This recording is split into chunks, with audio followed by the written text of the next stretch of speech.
घर से आखिर कौन बेघर होगा? क्या अब ये हो चुका है फिक्स? क्या नॉमिनेशन की जो प्रतिक्रिया होती है वो क्या पहले से ही फिक्स की जाती है? आखिर कैसे ये सारे सबूत दे रहे हैं इशारा कि अब बिग बॉस के घर में जो भी नॉमिनेशन हो रहे हैं, जो घर से बेघर होने वाले वो फिक्स्ड है? कैसे, चलिए जानते हैं। हेलो दोस्तों, मैं हूं कोमल और आप अपना चैनल देख रहे हैं फीफा फूस। वेल, हम पिछले 2 हफ्ते से देख रहे हैं कि यहाँ पर वोटिंग के आधार पर नॉमिनेशन नहीं होता है, लेकिन वोटिंग लाइन जो है चालू कर दी जाती है। हमने देखा कि खानजादी का भी इविक्शन हुआ, वो टास्क के बेस्ड पे हुआ। ऐश्वर्या का इविक्शन हुआ, हमने देखा कि कैप्टन को ये ऑफर दे दिया गया कि वो किसी को भी नॉमिनेट कर सकते हैं, तो यहाँ पर ऐश्वर्या को नॉमिनेट कर दिया गया।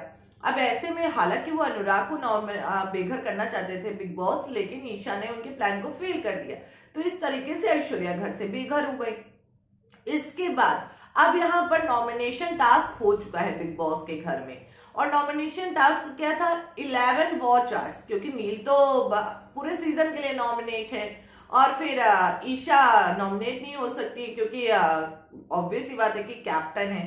तो ऐसे में 11 वॉच टावर बनाया गया जहां नंबर वाइज कंटेस्टेंट्स को रखना था।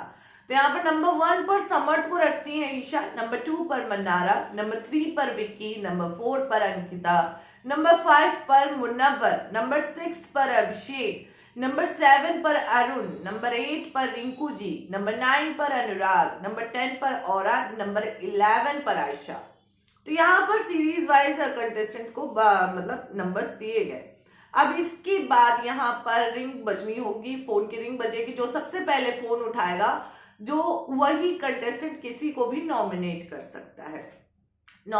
सकता है।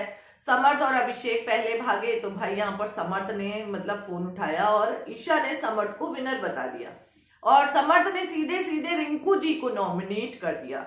अब जिसके बाद भाई यहाँ पर घर में भयंकर लड़ाई हुई तो ऐसा लगा कि भाई आप सभी सदस्य को नॉमिनेट करोगे। ना ना ना, बिग बॉस के घर में कुछ चीजें तो फिक्स्ड होती हैं। तो ऐसे में हमने यहाँ पर देखा कि यहाँ पर बिग बॉस ने टास्क ही रद्द कर दिया और कह दिया ईशा से कि आप 2 लोगों को नॉमिनेट कर सकती हैं।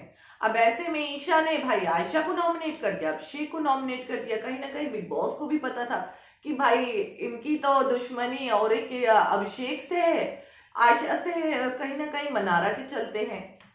तो यहाँ पर आयशा और मतलब अभिषेक को नॉमिनेट कर देते हैं। अब यहाँ पर साफ पता चल रहा है कि भाई नील भट्ट, रिंकू जी, आयशा और क्या कहते हैं अभिषेक नॉमिनेट हैं। ये 4 कंटेस्टेंट्स हैं जो नॉमिनेटेड हैं। अब इनमें से रिंकू जी का सफर खत्म हो जाएगा। अब रिंकू जी जैसे ही नॉमिनेट हुई वैसे ही टास्क रद्द करवा दिया, क्योंकि आगे होता तो औरा का नाम भी आ सकता था और औरा को बिग बॉस वाले अभी घर से बेघर नहीं कर सकते हैं और नॉमिनेशन की प्रतिक्रिया को रोक भी नहीं सकते हैं। इसीलिए यहाँ पर रिंकू जैसे ही नॉमिनेट हुई वैसे ही टास्क रद्द कर दिया और जिसके बाद घर वाले तो भाई यहाँ पर औरा को नॉमिनेट नहीं करेंगे, मतलब कैप्टन तो औरा को नॉमिनेट नहीं करेंगी। तो यहाँ पर रिंकू जी फिक्स्ड है क्या इस हफ्ते घर से, या कोई बेघर होगा तो क्या वो रिंकू जी होंगी? और अगर रिंकू जी होती है तो भाई फिक्स्ड है, चीजें कुछ तो है, मामला गड़बड़। फिलहाल आपको क्या लगता है कि जो ये नॉमिनेशन की प्रतिक्रिया होती है वो क्या पहले से ही फिक्स्ड होती है? घर से बेघर कौन होगा, क्या वो भी फिक्स्ड होता है? आप हमारे कमेंट सेक्शन में जरूर बताएं। बिग बॉस से रिलेटेड अपडेट्स को जानने के लिए चैनल से जुड़े रहें। चैनल को सब्सक्राइब करना बिल्कुल भी ना भूलें।